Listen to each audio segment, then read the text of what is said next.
Bonjour, bienvenue sur triathlonpourtous.net. Aujourd'hui, on va aborder un sujet qui est très intéressant et pourtant qui n'est pas forcément bien préparé.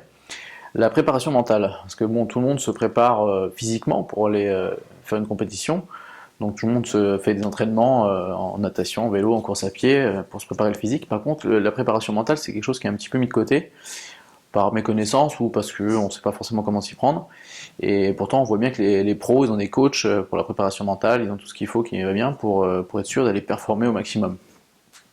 Donc, l'intérêt de la force mentale, c'est, alors déjà, en général, l'abandon, on dit toujours quand les gens abandonnent, on est que l'abandon vient de la douleur, souvent.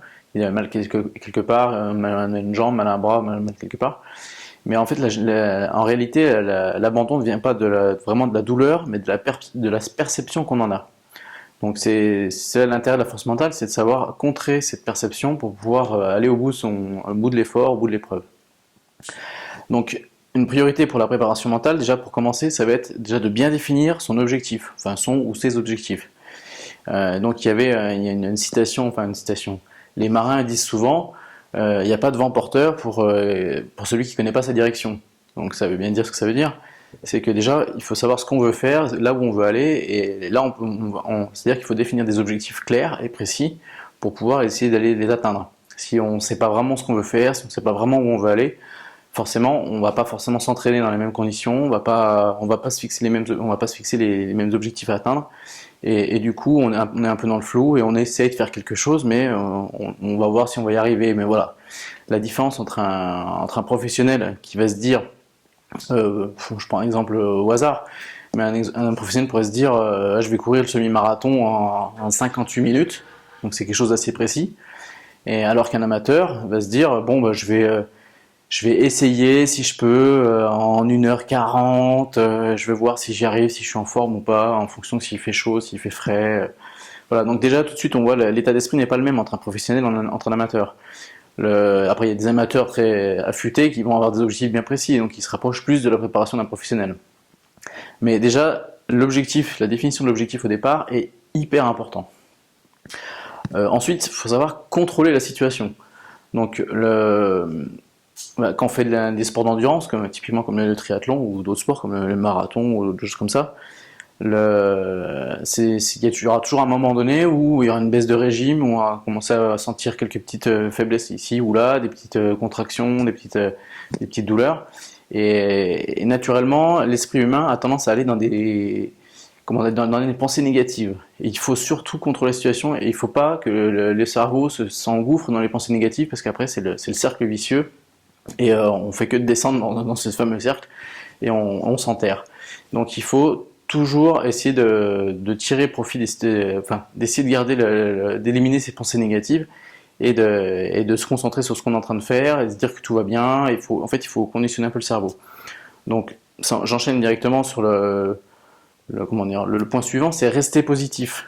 Donc c'est un peu lié avec le point d'avant, mais on peut conditionner le cerveau à différentes perceptions. Donc, alors, si on va reprendre encore un exemple entre un professionnel et un amateur.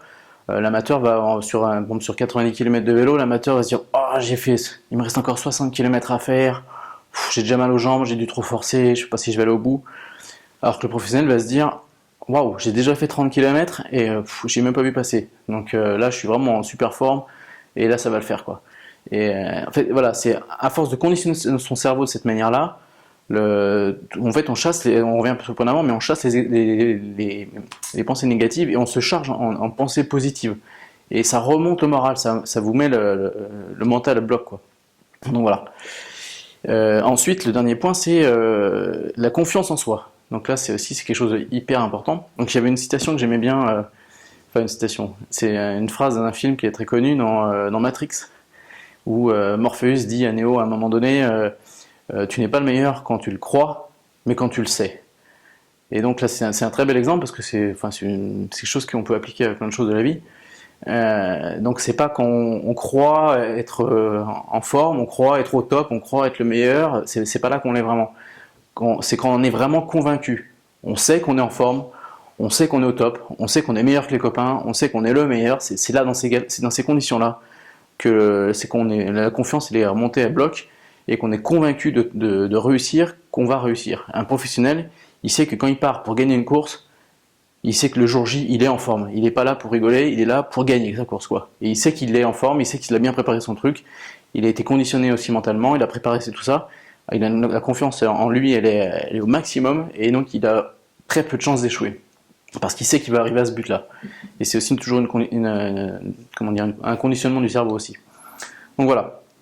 Donc c'est tout ça, tous ces petits points-là qui qui constituent la préparation mentale et qui font que vous allez pouvoir aller jusqu'au bout de l'effort, parce que bon, les sports d'endurance, notamment le triathlon, sont des sports qui demandent, enfin ça se finit pas que au physique, une course, vous l'entendez souvent dire à l'arrivée d'une course, enfin ça se termine pas au physique, c'est souvent que ça se termine au mental, parce que physiquement bah oui on a des douleurs, tout le monde a des douleurs, parce que forcément c'est éprouvant, mais le mental c'est ce qui va conditionner la fin de la compétition.